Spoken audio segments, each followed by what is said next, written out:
किसान भाइयों नमस्कार। स्वागत है आपका हमारे यूट्यूब चैनल स्मार्ट एग्रीकल्चर में। किसान भाइयों आज के इस वीडियो में हम चने की सिंचाई के बारे में बात करेंगे।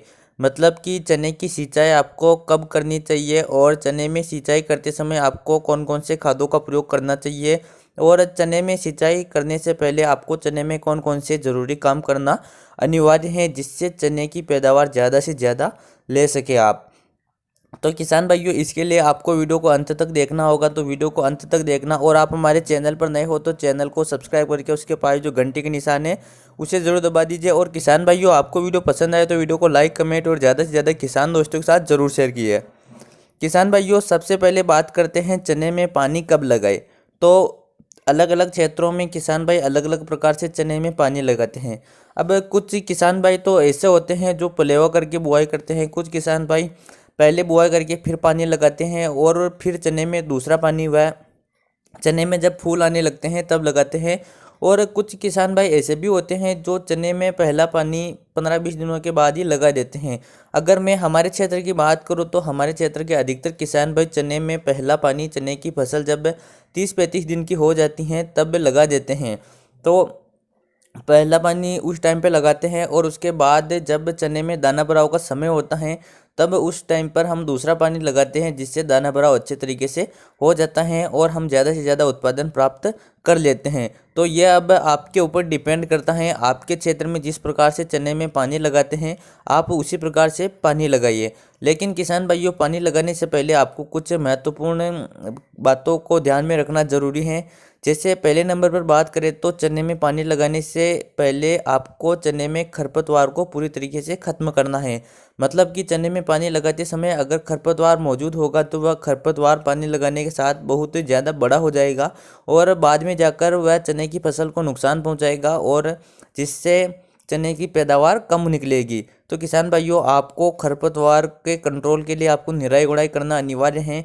अगर आप निराई गुड़ाई नहीं करते हैं, बहुत ज़्यादा खरपतवार आपके खेत में उग रहा है, तो आप खरपतवार नाशक के रूप में 1 एकड़ में 600 ml वेलोर 32 का प्रयोग कर सकते हैं। वेलोर 32 को आप यूरिया के साथ मिक्स करके अपने चने की फसल में डाल दीजिए, जिससे आपको सभी खरपतवार से मुक्ति मिल जाएगी। किसान भाइयों दूसरा काम आपको करना है, चने में पानी लगाते समय 1 एकड़ में कम से कम 1 कट्टा यूरिया का आपको डालना है। 1 कट्टा से मेरा मतलब है 45 किलोग्राम वाला जो पैक आता है उसके बारे में।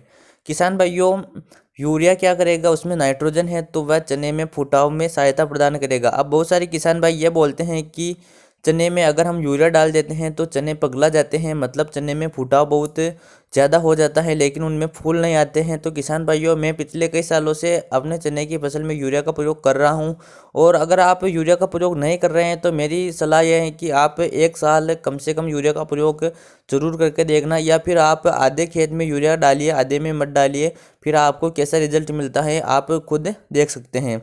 किसान भाइयों आपने बुआई के समय सल्फर नहीं दिया है तो पहले पानी के समय आपको सल्फर डालना बेहद ज़्यादा अनिवार्य है, क्योंकि सल्फर के फायदों के बारे में बात करें तो जो फसल में पाला गिरता है उससे सल्फर बचाव करता है।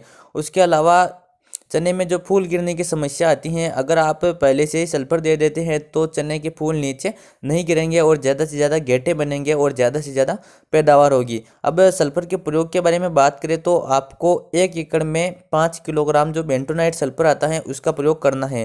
बेंटोनाइट में 90% सल्फर होता है और वह दानेदार के रूप में आपको मार्केट में मिल जाएगा, जिसका प्रयोग आप आसानी से कर सकते हैं। तो आप 1 एकड़ में 5 किलोग्राम बेंटोनाइट सल्फर का प्रयोग जरूर करना। और किसान भाइयों बुआई के समय आपने पोटास का प्रयोग नहीं किया है तो सिंचाई से पहले आपको पोटास का प्रयोग करना बेहद ज़्यादा ज़रूरी है, क्योंकि अगर पोटास की बात करें तो पोटास पौधे की ग्रोथ बढ़ाता है, दाने में चमक और दाना भराव में सहायता करता है। और किसान भाइयों चने में जो पाला लगने की समस्या होती है उससे रोग प्रतिरोधक क्षमता बढ़ाता है। उसके अलावा सिंपल बात करें तो पोटास के प्रयोग से उपज में हमें फ़ायदा मिलता है। तो आपको कम से कम 1 एकड़ में 15 किलोग्राम पोटास का प्रयोग जरूर करना चाहिए।